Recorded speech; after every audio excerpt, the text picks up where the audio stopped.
Okay, so we did the service not in the order in which it's experienced, but rather more in the order in which it was possibly developed, or certainly in the order in which we go from the main rubrics into the preparation for the main rubrics. And tonight will be the conclusion after the main rubrics, but also we're going to be looking at two additional rubrics besides the Shema rubric and the Amida rubric. So before we start, any reflecting questions anybody has on the first two sessions, anything you wanted to ask and didn't get a chance to on the Shema and its blessings, 2 before, 1 after in the morning, 2 before, 2 after at night, some of the adjustments that Shabbat and holidays do, but pretty much standard morning and evening. The Amidah with more adjustments at different times, Shabbat and holidays, with the 3 first and the 3 last, and the weekday 13 in the middle, and the Shabbat 1 in the middle, and the high holy days 3 in the middle, and all the different forms that the Amidah takes. So and then of course on the Kaddishes and their various roles within the service and within the community. So any questions on any of the material that we've already done? I have a question about the Amidah. I have 2 questions actually. One, the synagogue, it was a Reform synagogue that I used to go to, did do the Amidah aloud on Shabbat evenings. So I don't know if that's maybe a Reform thing or just that synagogue's thing. And I was also wondering, because it is that frequently I go to Kabbalah Shabbat more than anything else, how does one learn the Amidah? Like, I only know what I do because I happen to go to the synagogue where we did it. And so I got really familiar with it, but there's the rest that we never say aloud. So I've never known how to do it. How do you learn the Amidah if you only ever go on Friday nights in a non-Reform? So yes, that was a Reform thing to do the Amidah out loud, or at least to do the opening 3 or something like that out loud, and then leave people on their own. Yeah, I think it's the 3 and then the very end. Yeah, and that's a fairly traditional way of doing it. It's actually called the Cheka Kedusha, is the technical Yiddish term. It means we do everything up to the Kedusha and then you're on your own after that. And that often is done in a traditional congregation as well. Traditionally, actually, the full Amidah is done silently, individually by each person, morning, afternoon, and night, and then is followed by the leader doing a repetition of the Amidah out loud. And sometimes it's done just that way with everyone together at the beginning.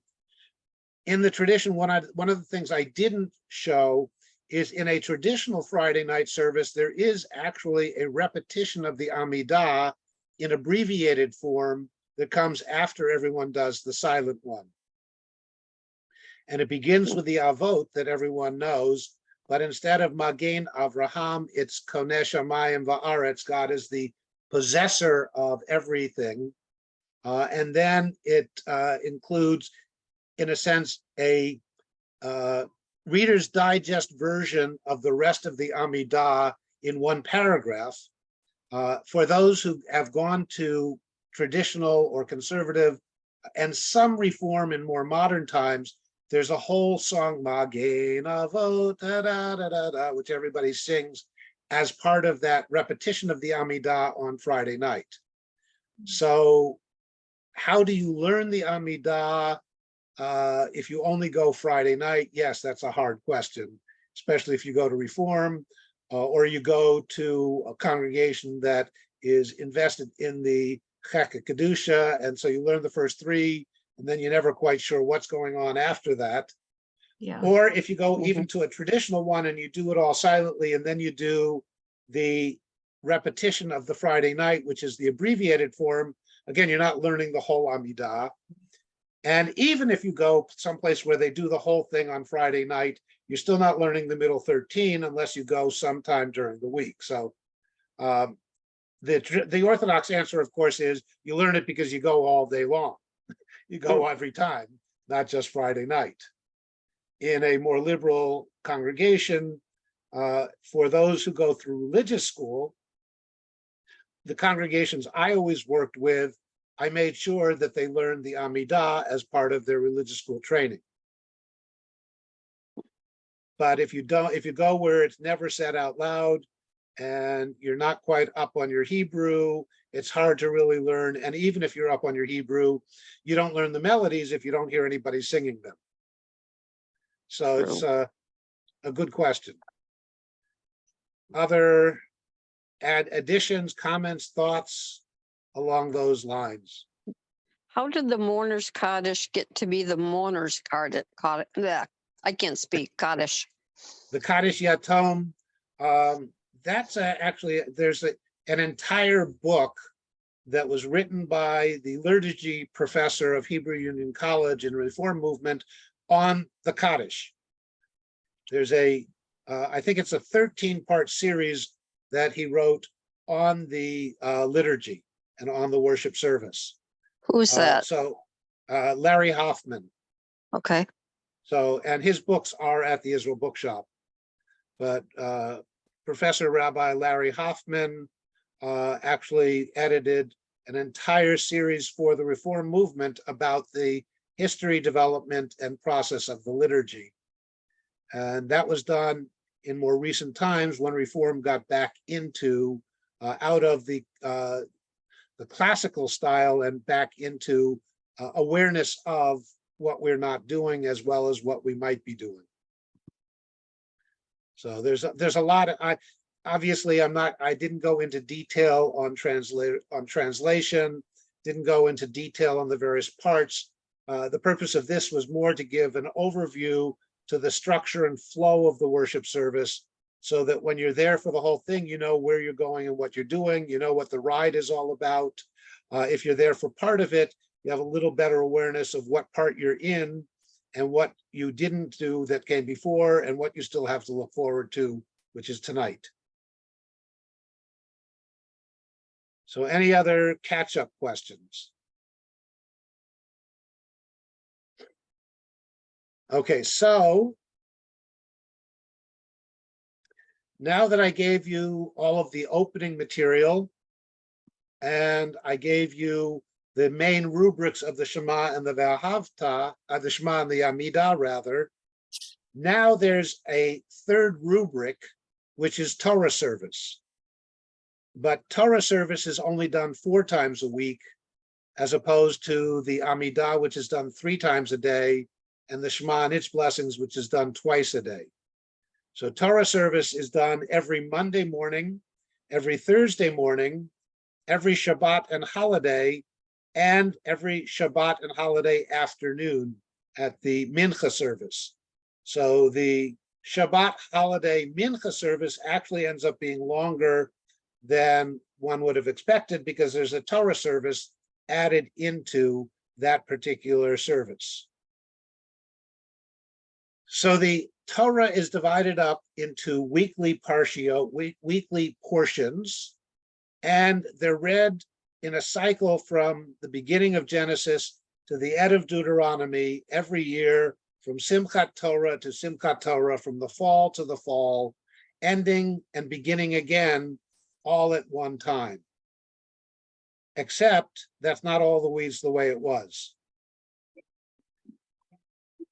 There was attested to in the Jerusalem Talmud, and there is in the material of well over 1,500 years ago, that there was a triennial cycle of reading the parshiot. So the Torah was divided up into portions, into sections, but the original triennial cycle divided it up into approximately 150 sections, parshiot, that were read in a 3-year cycle.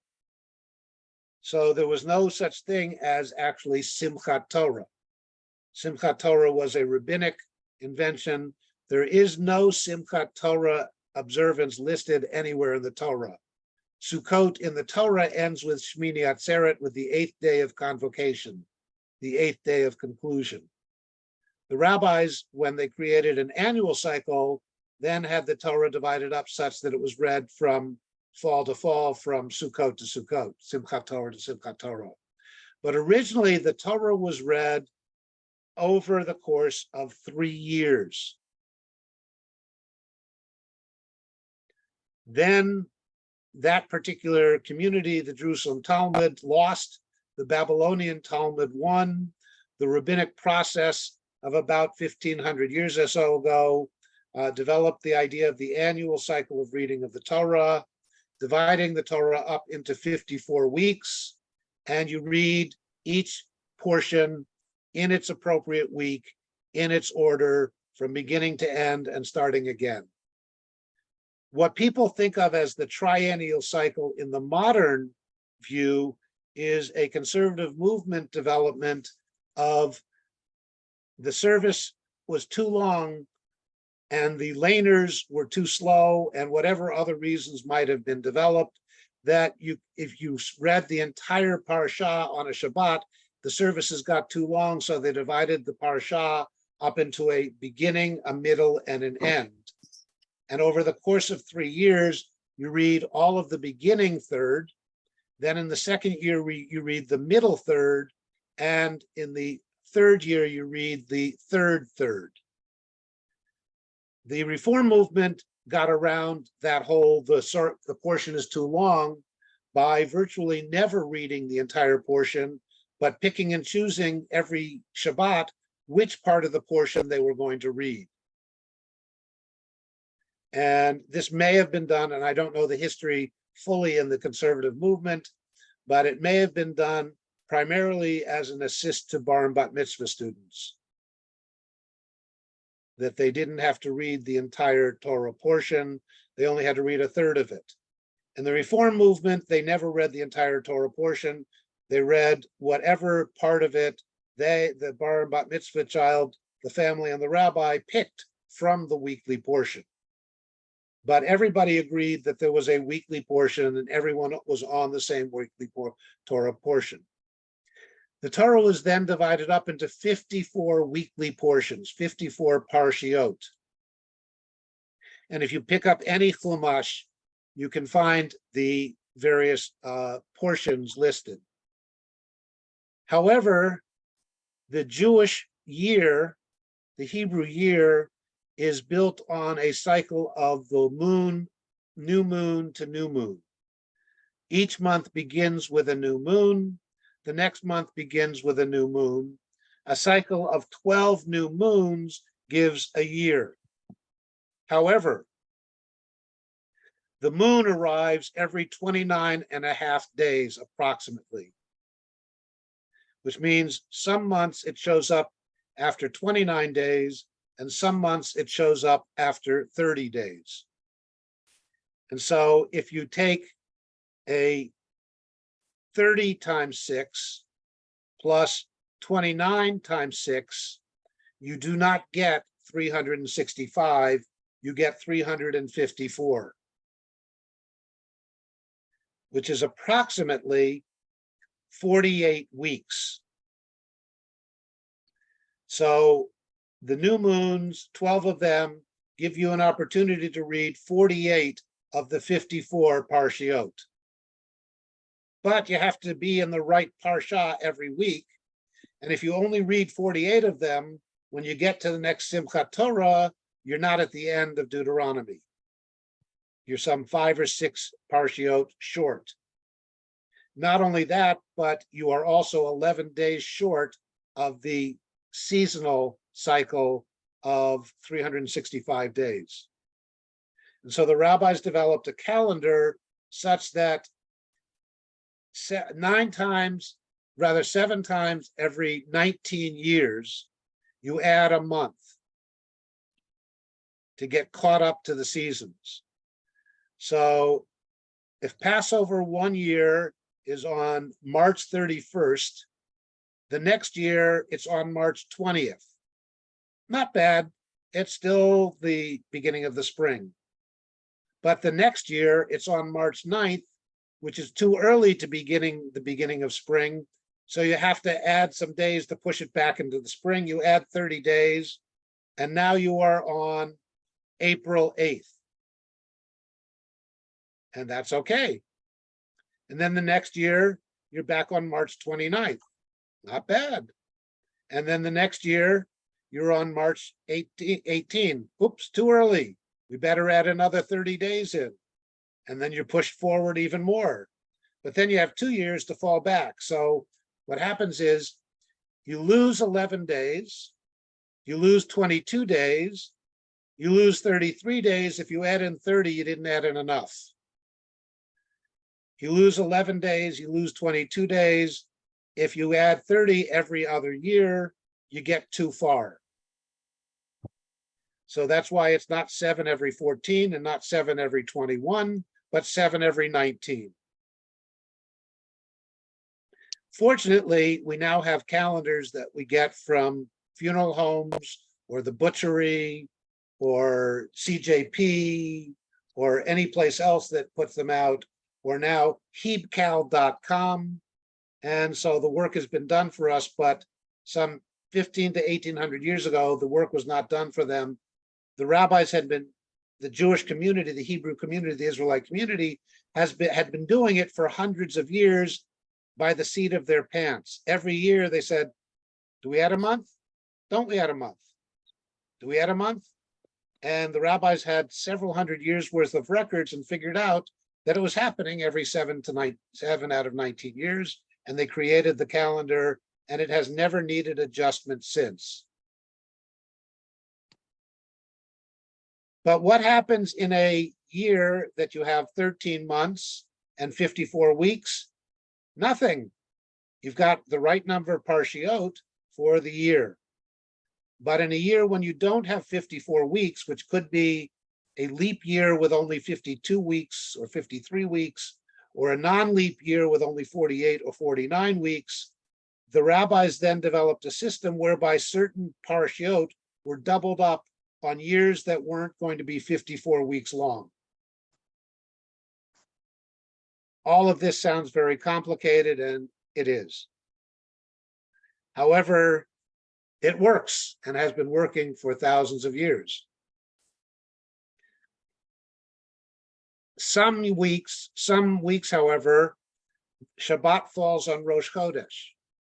And the rabbis decided that on Rosh Chodesh, you had your own special Torah reading. So therefore, on a Shabbat Rosh Chodesh, you have a Torah for the Parsha and a Torah for Rosh Chodesh. And other holidays also had their own Torah readings. And when the Torah readings fell on a Shabbat, you had the Shabbat reading and the holiday reading. And some holidays fall such that you have 3 Torahs. You have a Torah for the holiday, a Torah for the new moon, a Torah for Shabbat, so that you might take out 1 Torah, you might take out 2 Torahs, you might take out 3 Torahs over the course of the year. That's being done, again, because there are special Torah readings at different times. Once upon a time, we are told, everybody knew how to read Torah who came up to the Torah, so they came up and they read from the Torah. But over time, it developed that many people did not know how to read from the Torah, so there were designated Torah readers, and they were the Torah readers, but the people from the community still needed to give their blessings around the reading of the Torah, still needed to be honored to be up with the Torah, and that's where Aliyah, which means coming up, derived. On Monday, Thursday, and Shabbat afternoon, there are 3 aliyot. On Shabbat, there are 7 aliyot. On some holidays, there are 6 aliyot. So the number of aliyot is then determined by when the Torah is being read. The week goes from Sunday to Saturday. Saturday is the end of the week. It's the 7th day. So when the Torah is read on Saturday afternoon, Monday morning, and Thursday morning, it's actually the same Torah portion that's going to be read at the Shabbat at the end of that week. Again, just an overview to the Torah service, but as you can see, the Torah service developed into a major part of the service, a major rubric with all of its associated participations.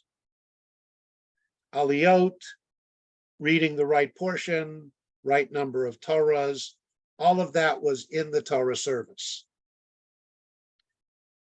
On Shabbat and holidays then, in addition to the Torah service, after the Torah service was a haftarah.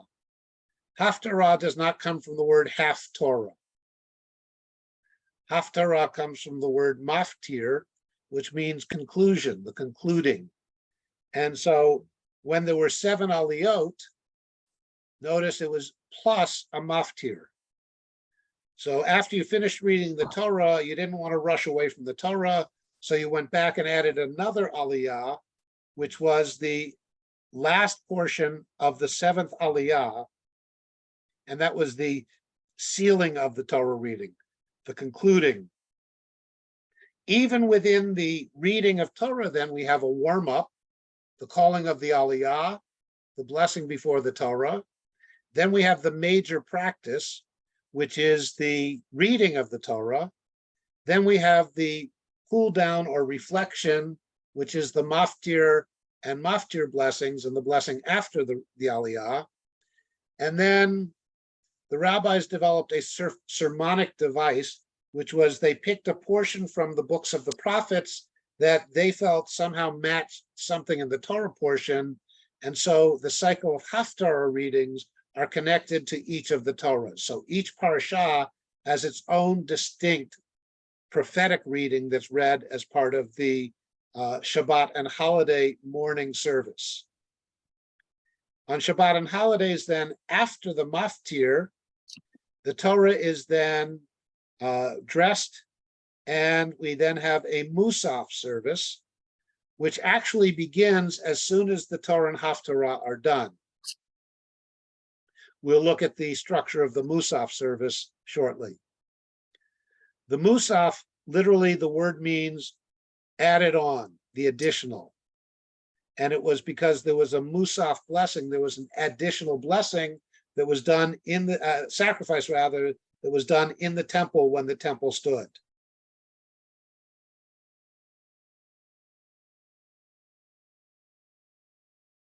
So actually, the musaf service, as with every other service, has warm-ups, actual, and conclusions. And you'll notice in the middle of the musaf is actually the Amidah, the musaf Amidah, which is the central portion of the musaf service, as it was the central portion, the main rubric of the morning service, the afternoon service, and the evening service. And so therefore the Amidah actually on Shabbat and holidays is said 4 times. Once in the morning, once at musaf, once in the afternoon, and once in the evening. The Chatzi Kaddish, of course, is always our working from the inside out. The Chatzi Kaddish is our, here comes the main rubric. And before that, we get a variety of blessings that have developed over time that were part of the preparation for the musaf. They were not actually part of the shacharit, the morning service. They were actually part of the musaf. And they include blessings for the country, blessings for Israel, blessing for the Israeli army, blessing of the coming of the new moon when the new moon is coming up the next week, and our old friend Ashrei. So Ashrei is there all the time as part of a lot of the preparation for the main service. Then the Torah is returned to the Aron, and you are fully done with, either done with Shacharit or done with the preparation for Musaf, depending on how the congregation looks at it. But in a traditional Siddur, that was the end of the beginning of Musaf. Then we have the middle of Musaf, which is the Amidah, which is a special Amidah just for Musaf. The first 3 are the same, the last 3 are the same. The middle one is a Musaf Shabbat blessing, not a morning Shabbat blessing. Then there is a full Kaddish, full stop. Then there is Ein Kelohenu, which is a song that was written on the acrostic Amen Baruch Atah. And so the verses of Ein Kelohenu, actually the first three verses spell out the word Amen.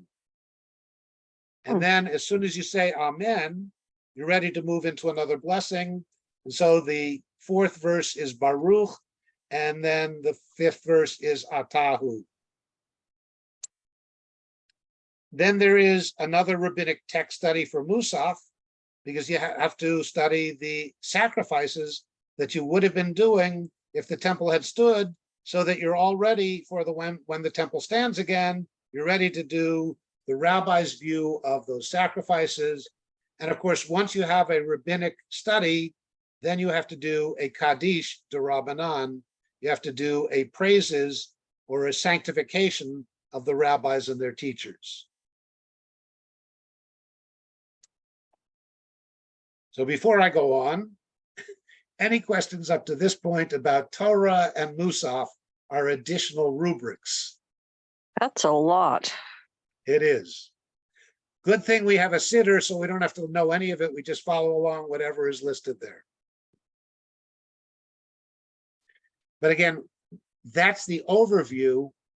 And as we've seen in Siddurim, both in the various realms of the Orthodox world, the Ashkenazic and the Sephardic, the Hasidic, etc., also within the Reform and the Conservative, what parts are mentioned, what parts are included, what parts are done, what parts are there and perhaps pointed out, how is it approached, what do you do with the Torah? As I said, the Torah service itself is adjusted depending on the congregation, the Haftarah, whether or not you do one. It became the custom that the maftir was the bar bat mitzvah portion. And again, that's across the board. So often, even in an Orthodox synagogue, the bar mitzvah is called up for the maftir and the haftarah. The aliyah that was done when somebody comes up and is not reading from the Torah is, in a sense, providing agency. The aliyah person is supposed to be reading the Torah, but they can't, so they give agency to someone to read it on their behalf. And that's why it's often the custom when one comes up for an aliyah to take the talit or the prayer book and touch the Torah where it's pointed to by the person who's reading it and giving it a kiss, so that you are in fact intimately connected to the reading of the Torah. And the Torah is never touched with fingers, because the oils on a finger can degrade the Torah scroll and the ink very quickly. So the reader uses a finger substitute or a hand substitute, which is called a hand. And the Hebrew word for hand is yad. And that's why it's called a yad, and usually shaped in the form of a hand with a finger pointing. And that's why the person coming up for the aliyah will use their talis or a prayer book or something like that. Sarah, yeah. Why sometimes have like an extra Torah read for some? Okay, so on Rosh Chodesh, for example, there's a specific Torah read every Rosh Chodesh. Sometimes Rosh Chodesh falls on Shabbat, in which case you have to read the Torah portion for that Shabbat, and then you have to read the Torah portion for Rosh Chodesh. Sometimes in none of the major holidays does Rosh Chodesh fall on the holiday. But for example, Sukkot, there are special readings for each of the days of Sukkot, and always within Sukkot, there is a Shabbat. Pesach, there's always at least one Shabbat during Pesach, and there's a Torah reading for the Pesach as well as the Shabbat. However, there is one holiday that can fall on Rosh Chodesh and on Shabbat at the same time. Anybody hazard a guess as to what holiday can fall on Shabbat and Rosh Chodesh and the holiday all at the same time? Hanukkah? That's it. Okay. Hanukkah always has a Shabbat. And Yep. Hanukkah always has a Rosh Chodesh, because Hanukkah starts on the 25th day of the month and then goes for 8 days, which carries it into the next month.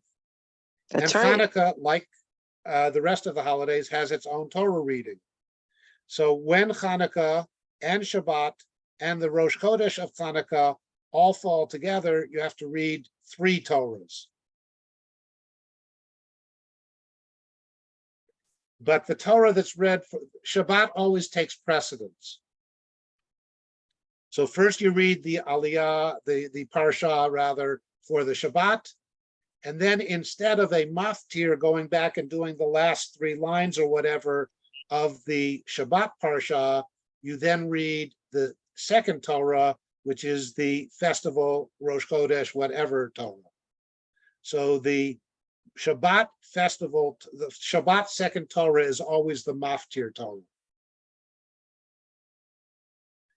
I won't confuse you, but I'm going to throw it out anyway. Sometimes there are 8 aliyot and 9 aliyot, because sometimes they add in an acharon in addition to the 7 and a maftir. So there's lots of different ways of getting people involved, bringing them up to the Torah, but that's why you can have more than one Torah. Other questions up to this point?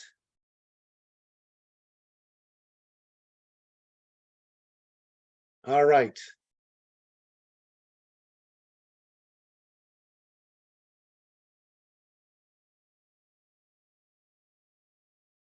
We're now ready to get to the end of the service. Every service ends with the Aleinu. And every service ends with the Kaddish Yatom. Some services end with Adon Olam, Yep. and some services end with a Havdalah. The Adon Olam is actually the concluding part of the Shabbat and holiday Musaf traditionally. Even though we've seen Adon Olam at the beginning of the morning service, many non-Orthodox synagogues will do Adon Olam at the end of Friday night service. And then on Saturday night, when a Shabbat or a holiday ends, the evening service is not done until you get into the weekday evening, which means you have to first conclude Shabbat in the evening with Havdalah, and then you do a Ma'ariv. The traditional joke in my circles, being in Orthodox nursing homes for many years, was the fastest Ma'ariv on record is always the Yom Kippur Ma'ariv, end of Yom Kippur service. Because you've already been fasting now for 25 hours. You've finished Ne'ilah, you finished the conclusion of Yom Kippur, but you still have to do a Havdalah, a separation of Yom Kippur from the rest of the week. And then you have to do your first Ma'ariv of the brand new year. And this is, in traditional circles, this is considered to be the most holy Ma'ariv, because we've just finished Yom Kippur, so we are pure. So this is the only Ma'ariv we ever do that we're pure, but it's also the one when you're really hungry. Mm-hmm. So at Hebrew Rehab, which was still Orthodox when I was doing it, we had a volunteer who could do the Ma'ariv evening service, the weekday Ma'ariv, in under 5 minutes. And then we could break our fast. So that's a concluding thing. And then the Aleinu and the Kaddish. So let's see. Oops. What's the fastest we they've go. ever done a Torah service? Oh, Torah service and an Orthodox, really, you can zip through. Very impressively, the bar mitzvah this past weekend at TBZ, granted he had one of the easiest Torah portions to learn because it's the same thing over and over again. It's so-and-so ben so-and-so, so-and-so ben so-and-so, so-and-so ben so-and-so from the tribe of. And you have to do that 12 times. Yikes. And then you have to repeat it. So you get a lot of repetitive. But if you go to an Orthodox synagogue, you can see them doing the entire parashah pretty quickly. So the Aleinu then is 3 paragraphs. There's the Aleinu part of the paragraph, which is Aleinu l'shabeach la'adon hakol, that everybody knows how to sing. And it goes on, and it concludes with the line, Va'anachnu kor'im u'mishtachavim u'modim. So a little bit about personal choreography in a worship service. Why do we bend our knees, bow over, and stand up when we do Baruch Atah Adonai? And we don't do that sometimes, but we do it other times. So I didn't talk about in the Amidah, the Baruch Atah Adonai, the Hebrew word for Baruch, of Baruch, blessed, is also the same word for berech, or knee. It's also the same word for brecha, a pool of water. And so there's some interesting, perhaps midrashic etymology of the terms, but in any case, when you say Baruch, you bend your knee. When you say Atah, you bow before God. And when you say Adonai, you stand up and are now one-to-one with God. So it's Baruch, bend the knee, Atah, bow over, Adonai, stand up in front of God, and then do the blessing.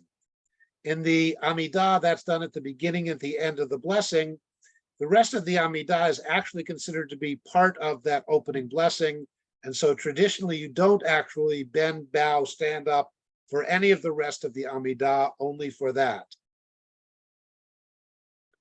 The Va'anachnu, the last line of the Aleinu, people sometimes bend at Va'anachnu, people sometimes bend at Kor'im, people bow, people bend. A lot of it is because they're doing whatever it is they saw everybody else doing when they were learning the blessing. In actual fact, Va'anachnu is and we, Kor'im is bend over, Mishtachavim, prostrate ourselves, Modim, give thanks. So technically, one should not actually bend your knee, but bow over at the Kor'im, and then put yourself down on the ground for Mishtachavim. We don't do that. Well, on Yom Kippur, at the Great Aleinu, many congregations have for many years, and some more non-Orthodox congregations have returned to the practice of literally prostrating, going down to the ground on this line at the Great Aleinu of the High Holy Days. But it's done more symbolically. So one way to do that, if you're doing the Hebrew and you're trying to have your body match the Hebrew, which would be part of the keva kavanah, the whole debate of doing things by rote, doing things with intentionality, praying with your whole body, not just praying with your mouth or your words. One would technically say Va'anachnu, then Kor'im, bend over, or bend the knees, then Mishtachavim, bend over in a symbolic prostration, and then give a little extra bow for Modim, for giving thanks. But that's just a way to do it. And if anyone has watched others doing it who know the Hebrew or who have been raised in a group that knew the Hebrew, you're more likely to see people bending over at the Kor'im rather than the Va'anachnu. There's no right or wrong, but rather just pointing it out for those who want to know what it is people are doing when they're standing or sitting or bending or bobbing and weaving, and the Yiddish is shuckling. You're moving with the prayers. Yes. Prostate thing in Dover? We did the prostration in Dover on the High Holy Days. I don't remember that. Deb? Okay. Yeah. Sam. Yeah, go ahead. Yeah. What is the Yom Kippur choreography. So, I'm one of those people who's lifting my head and looking around to see if other people have gotten up. True, full disclosure, like what is the choreography that we're doing on Yom Kippur? Yeah. By the way, you're in good company for looking around because Leonard Nimoy did. Okay, good. That makes me feel better. Okay. Leonard Nimoy, when he was a boy in yeshiva, and they would go to the Orthodox synagogue because he was yeshiva bacher, and Yeah. they did the duchening, which is on the high holy days, the Kohanim come up and they do the priestly benediction, and you're supposed to hide under your tallis and not look at them while they're doing it, because this is a way of focusing God's energy on the high holy days down to the people, and you shouldn't look at God being focused through the lens of the Kohen. So, you're not supposed to look at what they're doing. The Kohen is supposed to know.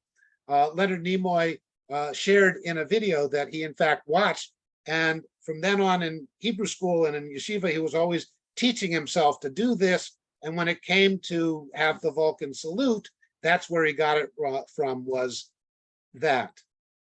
So yes, he was looking around at what he was not supposed to be looking around at. So first of all, the High Holy Day Great Aleinu is not at the end of the service. It's in the middle of a major rubric. So it's brought from the end, from the conclusion, into a rubric. Traditionally, va'anachnu is the and we, so we're all together. Korim, you get down on your knees, you're bending over. Mishtachavim, you put your forehead down on the ground, you make the Kohen sign, or you just put your fingers together, and you actually put your forehead in between your thumb and your fingers, and you're actually down on the ground. Umodim, and you're giving thanks. And then Lifnei Melech Malchei Hamlachim, before the King of the Kings of Kings, Hakadosh Baruch Hu, the Holy One, blessed be He, and then you get up.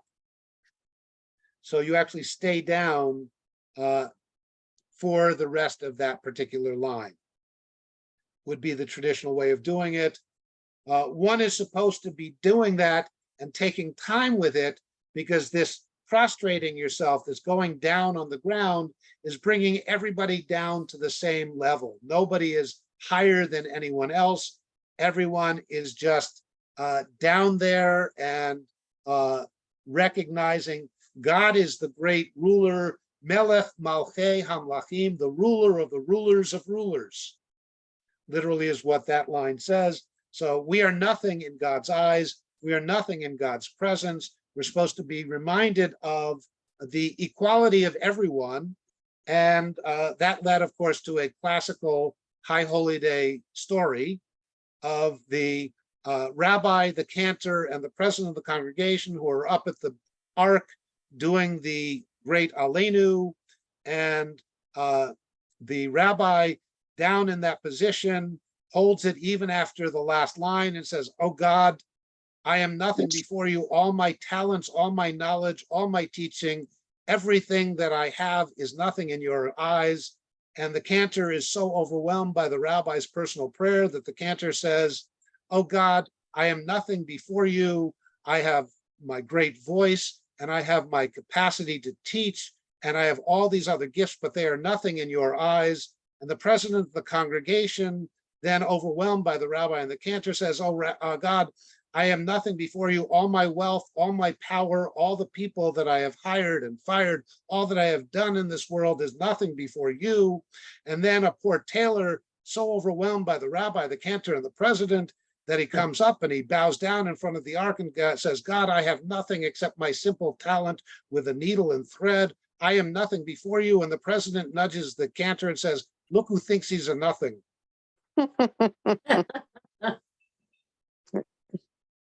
So yes, that's the choreography of the Aleinu, and that's what we're supposed to be traditionally thinking about, is here we are before God, and we are just korim u'mishtachavim, we are bent down and prostrated.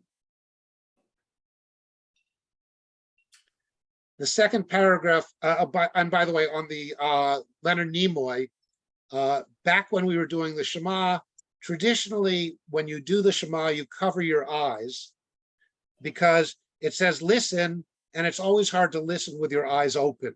It's much easier to listen when you block out your other senses. But the tradition was that when you cover your eyes, you actually cover them with your fingers on the 4 chakras of the head. And so one was on top, one was in the middle, one was in the bottom middle, one was on the bottom. And that was the traditional choreography for covering your eyes during the Shema, which is where Leonard Nimoy got the Vulcan mind melt. Yep. As his fingers touch the 4 corners of the chakras of the person with whom he's melding. So yeah, Leonard Nimoy brought a lot of good Jewish stuff to Star Trek. Anyway, the second paragraph then is a paragraph that's often not sung in non-traditional, sometimes sung, Shehuno Teshamai, in the Yosed Haaretz, Umashav Yikaro. And again, it's a nice catchy tune, but nobody knows what they're talking about. So as with the rest of the liturgy, I'm giving you the overview. You can go check your own translations. I would suggest checking a number of different translations because translations by their very nature are commentary, and you will find some of these paragraphs translated differently in a Reform Siddur than in the Chabad Siddur, say. But the second paragraph is then a paragraph that continues that process of praising God. Aleinu starts with Aleinu l'shabech. It is on us to praise Adon HaKol, the master of all. So this is again our being in front of God in great awe and reverence. The second paragraph then is furthers that idea. The third paragraph, Alkein nekaveh lecha, and therefore we hope for you to see quickly. And again, to read a translation of this whole paragraph, most non-Orthodox congregations go from the end of Hakadosh Baruch Hu to the end of the paragraph, which goes, sometimes people will start with Kakatuv b'Torah Techa, and so it is written in your Torah, Adonai yimloch le'olam va'ed, God will reign forever and ever.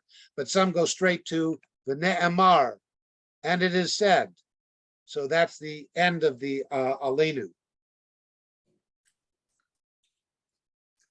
As I said, then when the Aleinu is done, then the Kaddish Yatom, the Kaddish by mourners, put at the end of the service. And again, some traditions around the Kaddish Yatom. The tradition was that only those who were in their 11 months of mourning for a parent, which is what made you an orphan, or those who were observing the yahrzeit of a parent, would stand up at that time in the service and say the Kaddish, and they were the only ones standing. The reason was that they were the ones in a special time of transition, if they were in their first year, or if they were in the yahrzeit, then sort of the reopening of some of the wounds of loss, some of the remembrances of separation.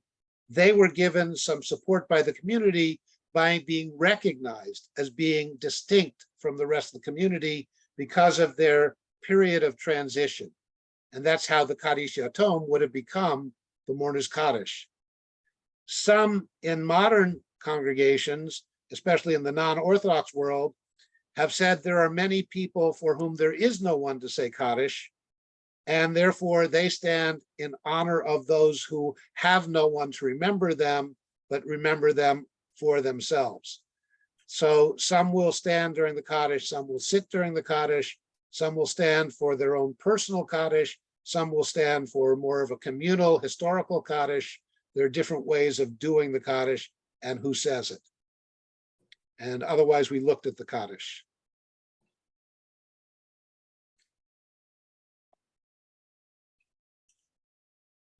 So now you know you're experts in the Siddur, morning, afternoon, evening, Musaf, holiday, or at least have some more understanding and insight and awareness of various parts of the service and various times of the service.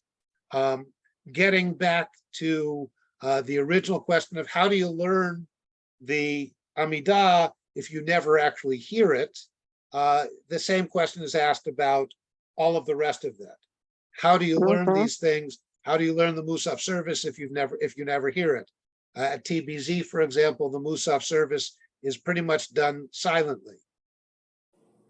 In Reform congregations, the Musaf service may not be done at all. The Aleinu, you may hear the first paragraph and the last line of the third paragraph. The Shema and its 3 paragraphs. You may hear the first paragraph and the last 2 lines of the last paragraph. So how does one learn it? The answer is yes, it's not easy.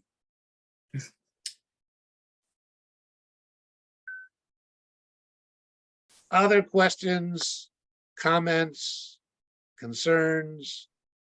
For those, and I made the offer at the beginning of this whole series, some who are in this group are doing it because of the adult mitzvah that's coming up in the future.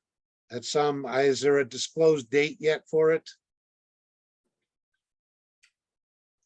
It's Parsha February Yitro. 3rd, Of 2024 or 20, 20, 24, February 3rd. February 24. yeah.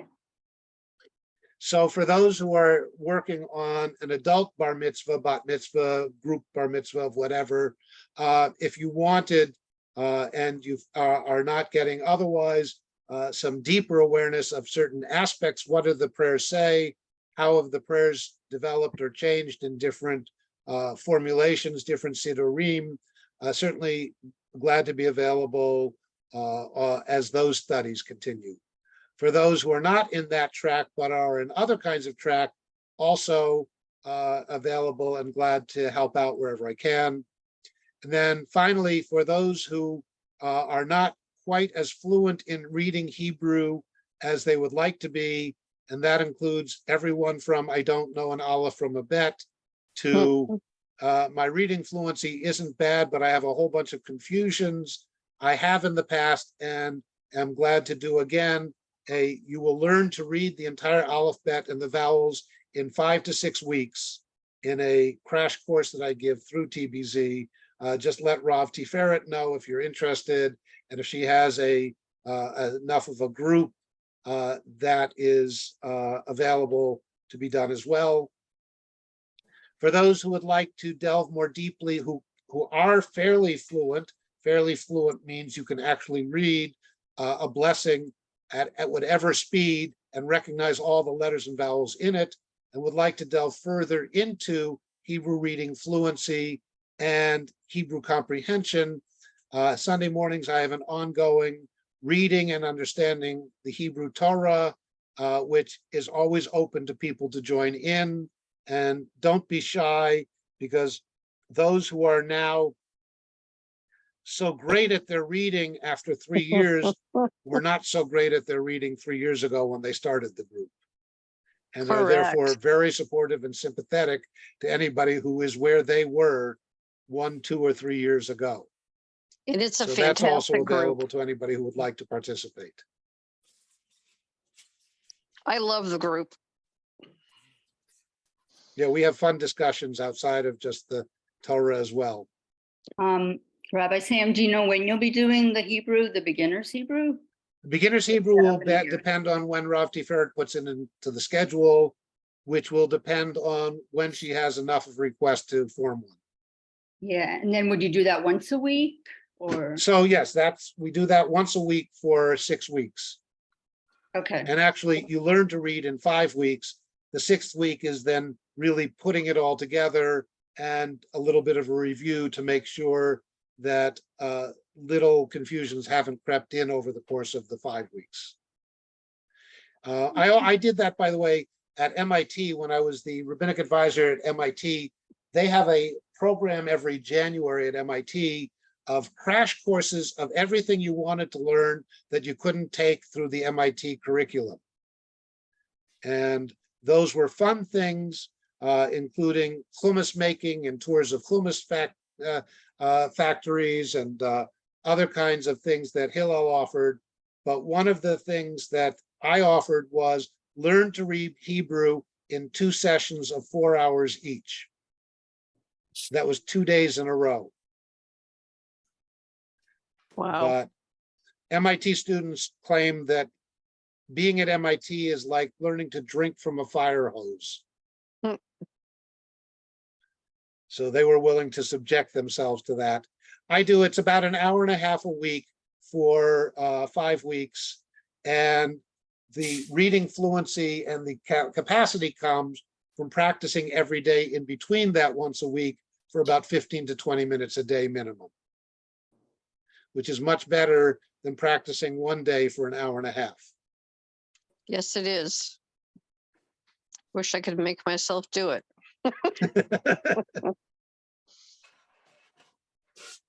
Any other questions, comments? Thank you. All right, it's been a Thanks, Rabbi pleasure Sam. being involved with all of you.